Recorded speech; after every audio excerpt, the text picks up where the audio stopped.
নমস্কাৰ ছাৰ বাইদেউসকল, মই পংকজিৎ বৰাই মোৰ চেনেললৈ আপোনালোক সকলোকে স্বাগতম জনাইছোঁ। আহক আজি এই ভিডিঅ'টোৰ জৰিয়তে আমি ইণ্টাৰনেশ্যনেল য়োগা ডে'ৰ বাবে য়োগা সংগমত কেনেকৈ ৰেজিষ্ট্ৰেশ্যন কৰিম বা য়োগা সংগম কি সেই বিষয়ে জানো। পোনপ্ৰথমে আপোনালোকে এই লেপটপৰ বা ডেস্কটপৰ ক্ৰম ভাৰ্জনটো খুলিব। ক্ৰম ভাৰ্জনটো খোলাৰ পাছত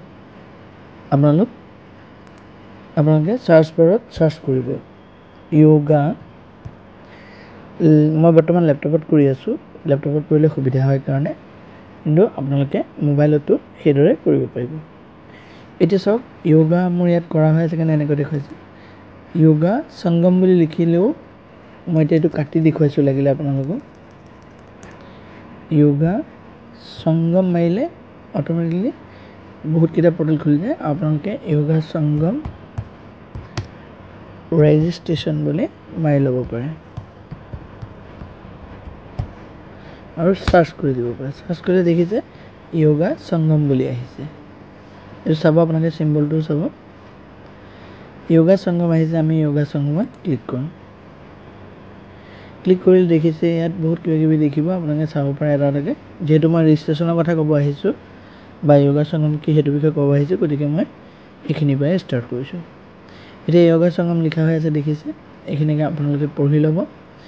এই নেক্সট যিটো অপশ্যন আছে সেই নেক্সট ক্লিক কৰিব। ক্লিক কৰিলে এনেকৈ দেখিছে ফ্ৰিকুৱেণ্টলি আস্কড কুৱেশ্যন FAQ বাই অৰ্গেনাইজাৰ। ইয়াতে কোৱা হৈ আছে, আপোনালোকে চাব পাৰে। এতিয়া য়োগা সংগমনো কি লিখা হৈ আছে চাওক, ইয়াত ক্লিক কৰিলে এইখিনি ওলাইছে। Yoga Sangam or the main IDY event will be organized at over 1 lakhs location across India on 21st June 2025 from 6:30 AM to 7:45 AM।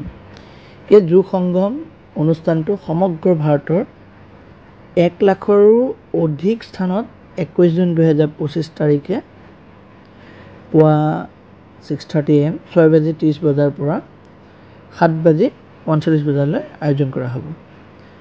আৰু ইয়াতে দিছে, বাকীখিনি আপোনালোকে পঢ়ি ল'ব, মই তথাপি কৈ দিছোঁ বাৰু।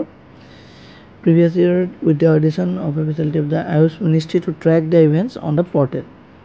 These events will take place simultaneously with the national event, which will be led by the Honorable Prime Minister from the Visakhapatnam, Andhra Pradesh. Yoga Sangam is designed. ইয়াতে কৈছে এই পৰ্টেলত আয়ুষ মন্ত্ৰালয়ৰ দ্বাৰা পৰিঘটনাসমূহ অনুসৰণ কৰাৰ সুবিধা মানে দিয়া হ'ব। আৰু আগৰ বছৰৰ দৰে ইভেণ্ট আগৰ বছৰবোৰৰ দৰে চলিব কামবিলাক। আৰু অন্ধ্ৰপ্ৰদেশৰ বিশাখাপট্টনমত মাননীয় প্ৰধানমন্ত্ৰী মহোদয়ৰ নেতৃত্বত অনুষ্ঠিত হ'বলগীয়া ৰাষ্ট্ৰীয় অনুষ্ঠানৰ সমান্তৰালভাৱে এই অনুষ্ঠানসমূহ অনুষ্ঠিত হ'ব। যোগ সংগম বা মানে গণ যোগ প্ৰদৰ্শনৰ পৰম্পৰাক অব্যাহত ৰখাৰ বাবে ইয়াক অভূতপূৰ্ব স্তৰলৈ নিয়াৰ প্ৰয়াসৰ বাবে এই অনুষ্ঠান কৰা হৈছে। গতিকে আপোনালোকে এই প্ৰশ্নবিলাক এটা এটাকৈ পঢ়ি ল'ব। তাৰপিছত চাওক, who can register to organise. ইয়াতে দিছে any organisation promoting holistic wellbeing can register to host a yoga Sangam session. We invite government organisation, education institute, private enterprise, residential welfare association, NGO committee. এইটো পঢ়ি ল'ব আপোনালোকে। ইয়াতে মই অকণমানকৈ কৈ দিছোঁ। ইয়াত যিটো চাওকচোন, ইয়াত হলিষ্টিক ৱেলবিং দিছে, মানে সামগ্ৰিক মংগল প্ৰচাৰ কৰা যিকোনো সংস্থাই যোগ সংগম যিটো অধিৱেশন আয়োজন কৰিবলৈ পঞ্জীয়ন কৰিব পাৰে। আৰু চৰকাৰী হওক, বেচৰকাৰী হওক, তাৰপাছত NGO হওক, কমিউনিটি গ্ৰুপ হওক, এই সকলোবিলাকে পঞ্জীয়ন কৰিব পাৰে। গতিকে তেওঁলোকক আমন্ত্ৰণ জনোৱা হৈছে। Why should your organization register for yoga সংগম? আপোনাৰ অৰ্গেনাইজেশ্যনটোৱে কিয় য়োগা সংগম মানে ৰেজিষ্ট্ৰেশ্যন কৰিব লগা হৈছে? The organization will get an opportunity to contribute to a historic national movement. এতিয়া চাওক, আয়োজকসকলে ঐক্য আৰু স্বাস্থ্যৰ পোষকতা আৰু ভাৰতৰ সাংস্কৃতিক উত্তৰাধিকাৰ প্ৰচাৰ কৰা অৰিহণা যোগোৱাৰ সুযোগ লাভ কৰিব ইয়াৰ জৰিয়তে। চ' অৰ্গেনাইজেশ্যনলৈ ৰেজিষ্টাৰ কৰাটো ভাল। আৰু বাকীখিনি আপোনালোকে পঢ়ি ল'ব। What support will the ministry of Ayush provide, what are the rules of the organisation, এইবিলাক আপোনালোকে পঢ়ি ল'লে গমেই পাব। আৰু ইয়াতে এটা বস্তু চাব, how can organise receive certificate, দেখিছেনে? Certificate will be send to the registered email address of organization after they submit their post event feedback form. আয়োজকসকলে অনুষ্ঠানৰ পিছৰ মতামত প্ৰপত্ৰ দিয়াৰ পিছত তেওঁলোকৰ পঞ্জীয়নভুক্ত ইমেইল ঠিকনালৈ প্ৰমাণপত্ৰ প্ৰেৰণ কৰা হ'ব। তাৰপিছতে আছে কি, who should organiser connect if they have any কোৱাৰিজ।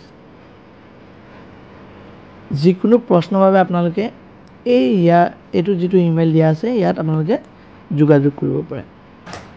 আৰু এইখিনি পঢ়াৰ ক্ষেত্ৰত আপুনি কি কৰিব, I confirm that I have read and understood all the information above. মই অলৰেডি এইখিনি পঢ়িছোঁ আৰু মই বুজি পাইছোঁ, গতিকে মই এইখিনি ক্লিক কৰিছোঁ। আৰু তাৰপিছত কি লিখিব, প্ৰচিড টু ৰেজিষ্ট্ৰেশ্যন, ক্লিক কৰি দিব প্ৰচিড টু ৰেজিষ্ট্ৰেশ্যনত। ইয়াত আহি পাব আকৌ এটা নতুন হেৰি। আৰু ইয়াত চাওক 1 2 3 4 5 এই 5টা প্ৰচেছ পাৰ হ'লে আমাৰ ৰেজিষ্ট্ৰেশ্যন হৈ যাব। এতিয়া কেটেগৰী অফ অৰ্গেনাইজেশ্যন, প্ৰাইভেট ইনষ্টিটিউটৰ ক্ষেত্ৰতো কৰিব পাৰে, এডুকেশ্যনেল ইনষ্টিটিউট কৰিব পাৰে, NGO, গভৰ্ণমেণ্ট অৰ্গেনাইজেশ্যন, আদাৰ্ছ। আমি এডুকেশ্যন ইনষ্টিটিউট কৰি ল'ব পাৰোঁ, নতুবা আমি গভৰ্ণমেণ্ট অৰ্গেনাইজেশ্যনো কৰি ল'ব পাৰোঁ। আমি যিকোনো এটা কৰি ল'ব পাৰোঁ। নেম অফ দ্য অৰ্গেনাইজেশ্যন, মই স্কুলৰ নাম লিখিম।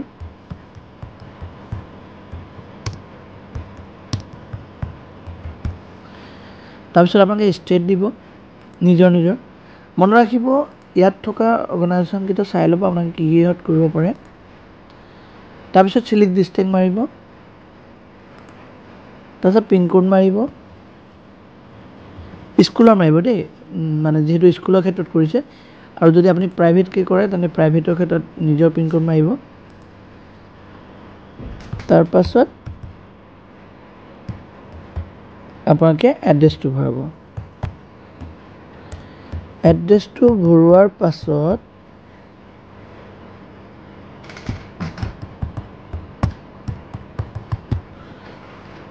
পিনক'ড মাৰিলে এড্ৰেছ ভৰাব, তাৰপিছত আকৌ নেক্সট মাৰি দিব। নেক্সট মাৰিলে দেখিছে ইয়াত মোবাইল নাম্বাৰ আৰু ইমেইল ID ভৰাব দিছে। আপোনালোকে মোবাইল নম্বৰটো হেড টিচাৰো দিব পাৰে বা যিকোনো এজন টিচাৰৰ দি পেলাই ৰেজিষ্টাৰ কৰিব পাৰে। তাত OTP আহিব। নাম্বাৰ আৰু ইমেইল ID ভৰোৱাৰ পাছত নেক্সট মাৰিব। নেক্সট মাৰিলে তাৰপাছত চেণ্ড OTP মাৰিব। ইয়াতে চেণ্ড OTP দেখিছে, এইটো চেণ্ড OTP মাৰি দিব। OTP অহাৰ পাছত আপোনালোকে OTPটো ভৰাব লাগিব।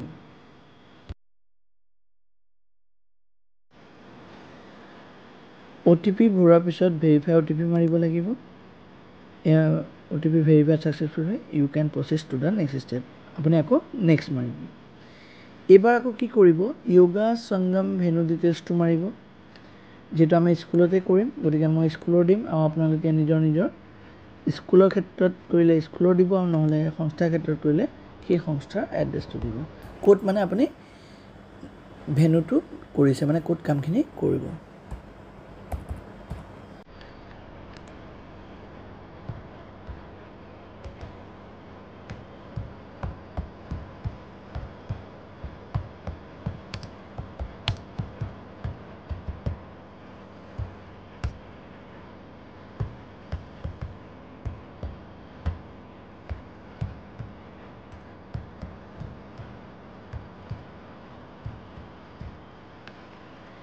আৰু ভেনু লোকেশ্যন আপুনি গুগল মেপ লোকেশ্যন দিব।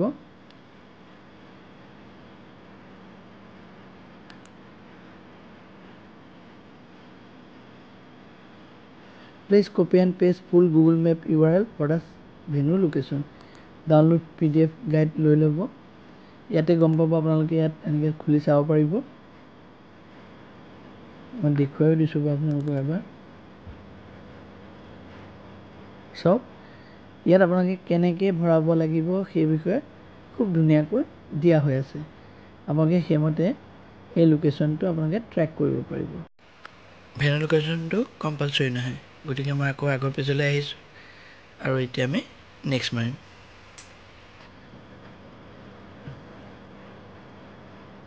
এতিয়া চাওক do you have previous experience organisation idea event under ministry of Ayush কাৰোবাৰ যদি আছে য়েছ দিব আৰু কাৰোবাৰ যদি নাই ন' দিব have you identified a certified qualified yoga teacher to observe or provide common yoga protocol যদি আছে yes দিব যদি নাই no দিব আৰু আন্ডাৰটেকিং কিটা আপোনালোকে পঢ়ি যাব I hereby undertake that I have read all the informations related to conducting the yoga sangam event and agree to comply with the regulation আপোনালোকে এই গোটেই কিটা আন্ডাৰটেকিং কিটা পঢ়ি ল'ব যদি আপোনালোকৰ ইয়াৰ লগত নিমিলে তেনে এইটো নকৰিব আৰু যদি মিলে তেনে ইয়াতে ক্লিক কৰিব আন্ডাৰটেকিং কৰি লৈছে মানে আপোনালোকক তাৰপাছত আপোনালোকে ছাবমিট বটনটো টিপিব এই যি ৰেফাৰেঞ্চ আইডিটো আপোনালোকে পাইছে ৰেফাৰেঞ্চ আইডিটো আপোনালোকে কপি কৰি থ'ব ইয়াত লিখিছে congratulation you have successfully registered to organise the yoga event এতিয়া আমি এইখিনিতে ক্ল'জ মাৰি দিম আৰু যদি আৰু কোনোবা নতুনকৈ আকৌ কৰিব বিচাৰে তেনে নেক্সট মাৰি কৰিব পাৰিব ধন্যবাদ ভিডিঅ'টো ইমান সময় চোৱাৰ বাবে আপোনালোকে আপোনালোকৰ বিদ্যালয়ৰ বা সংগঠনৰ ৰেজিষ্ট্ৰেশ্যনটো এইদৰে কৰি ল'ব পাৰিব ধন্যবাদ